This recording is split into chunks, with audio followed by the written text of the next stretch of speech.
6:44 de la mañana continuamos con más de Primera Página y así se ve a esta hora la autopista Francisco Fajardo a la altura de Chacao. Y nosotros le vamos a dar la bienvenida de inmediato a Jesús María Casal, abogado constitucionalista, quien nos va a acompañar largo rato acá en Primera Página. Bienvenido y feliz año. Feliz año, muchas gracias.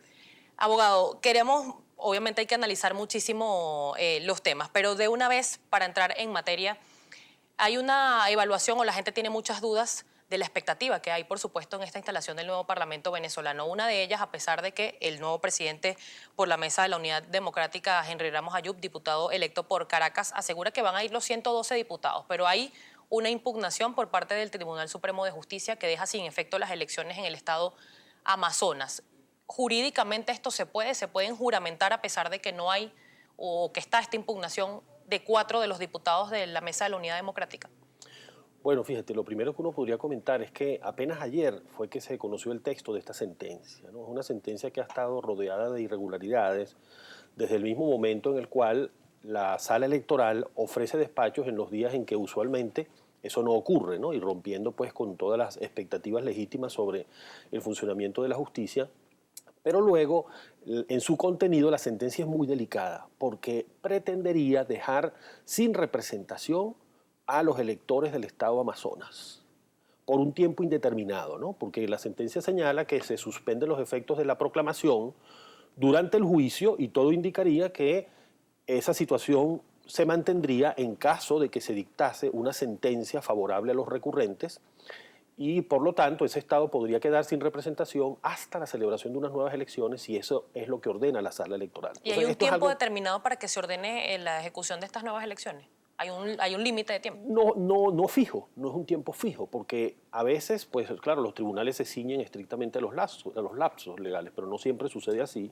Y además habría luego una incertidumbre sobre para qué fecha se convocan esas elecciones. Entonces, pero en todo caso, cuando uno lo ve desde el punto de vista de los principios del derecho electoral, del derecho constitucional a la participación política y a la representación de todos los electores, de todos los estados, los ciudadanos de todos los estados, de todos los integrantes de comunidades o pueblos indígenas, porque este es otro contenido muy delicado de la sentencia, puesto que se suspende el efecto de la proclamación del representante indígena de la región sur, el cual fue electo no solamente por los indígenas o ciudadanos del estado Amazonas, sino también por los electores del estado Apure.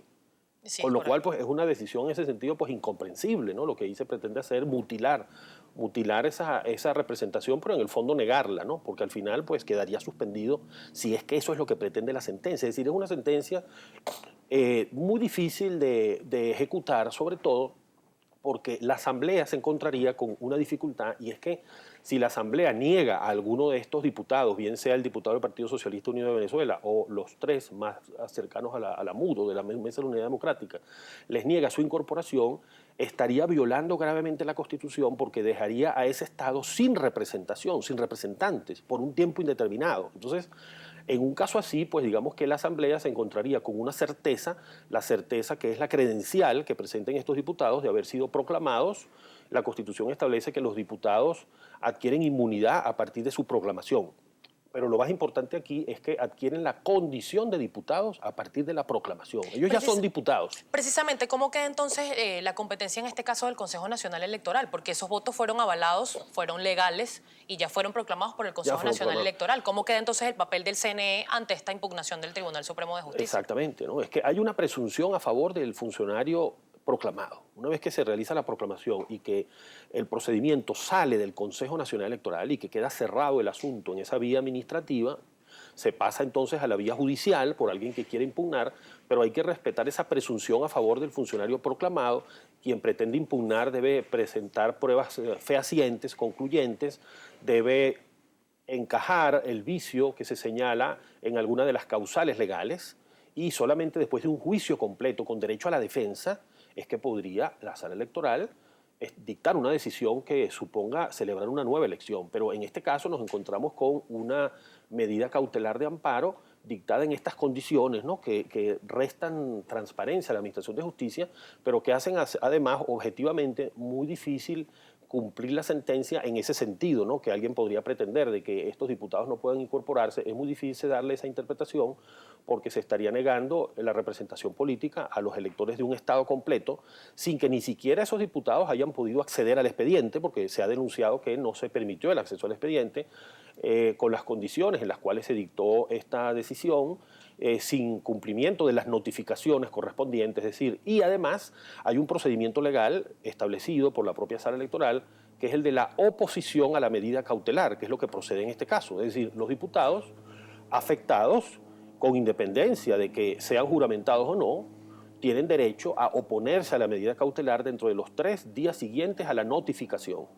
Y esto da lugar a un procedimiento de unos 8 días, en el cual, después de ejercer el derecho a la defensa, la sala electoral ratifica o no la decisión. Eso es lo que pudiera llamarse un acto jurisdiccional que tendría pues, los elementos por lo menos esenciales en cuanto a las formas, desde el punto de vista del debido proceso, porque allí ellos habrían podido expresarse, conocer el expediente, ejercer el derecho a la defensa, mediante la oposición a esa medida cautelar. Ahora bien, mientras todo esto pasa en la práctica, ¿tiene algún tipo de validez su ejercicio parlamentario? ¿O se pueden juramentar en la práctica a pesar de esta impugnación? Sí, bueno, yo pienso que como la Constitución le da a la Asamblea la facultad de calificar a sus miembros, es decir, de reconocer si alguien es diputado o no e incorporarlo. Y como ellos ya son diputados, porque una vez que fueron proclamados, pues adquieren ese estatus de diputados, la Cámara debe examinar las credenciales, es lo que establece la Constitución y el Reglamento Interior y de Debates. Se debe designar una comisión que revisa las credenciales, una comisión integrada por 5 diputados, que son designados por el director de debates que ejerce esta función de manera provisional hasta que se instale la Junta Directiva.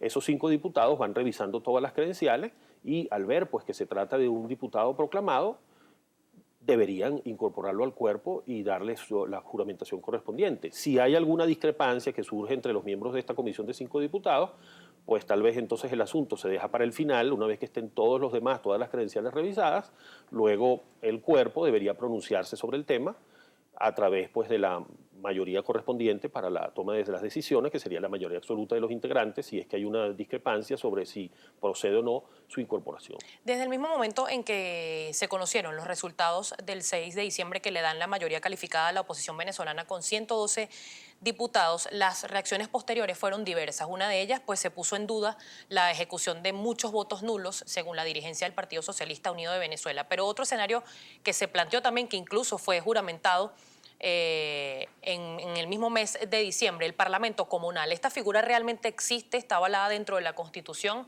¿O es solamente una competencia de la ley de comunas en este caso? ¿Va a tener alguna influencia con el ejercicio parlamentario de la Asamblea Nacional o se puede ver como una asamblea paralela quizás?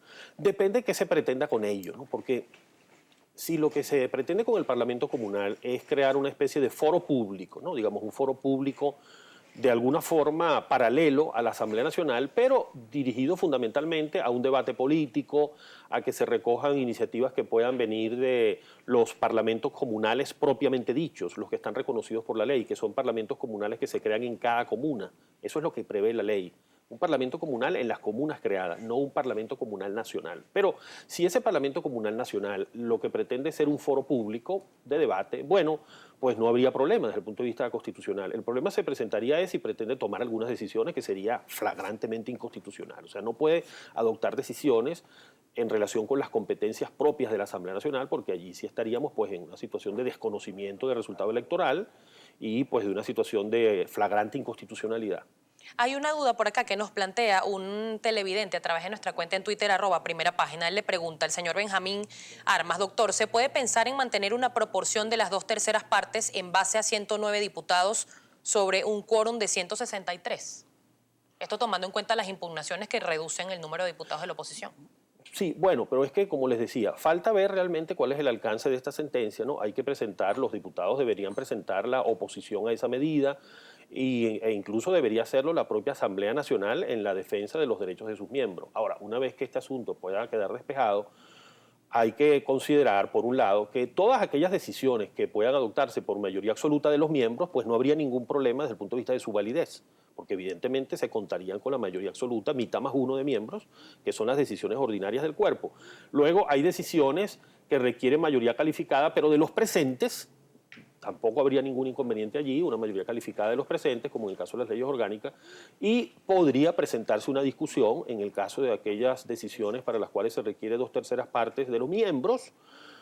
Sin embargo, una vez que la Cámara adopta la decisión de incorporarlos, de calificarlos como miembros, pues ya formarían parte de la Cámara y podrían tomar decisiones. Pero digamos, si quisiera plantearse una discusión al respecto, pues esa discusión solamente sería relevante en esos casos de decisiones que requieren 2/3 partes de los integrantes, que son, por ejemplo, decisiones como convocar un referendo para una Asamblea Nacional Constituyente, decisiones como aprobar, después de que se haya discutido en la Asamblea Nacional, una reforma general de la Constitución para someterla a referendo. Es decir, son muy pocas decisiones las que podrían quedar en ese margen de discusión.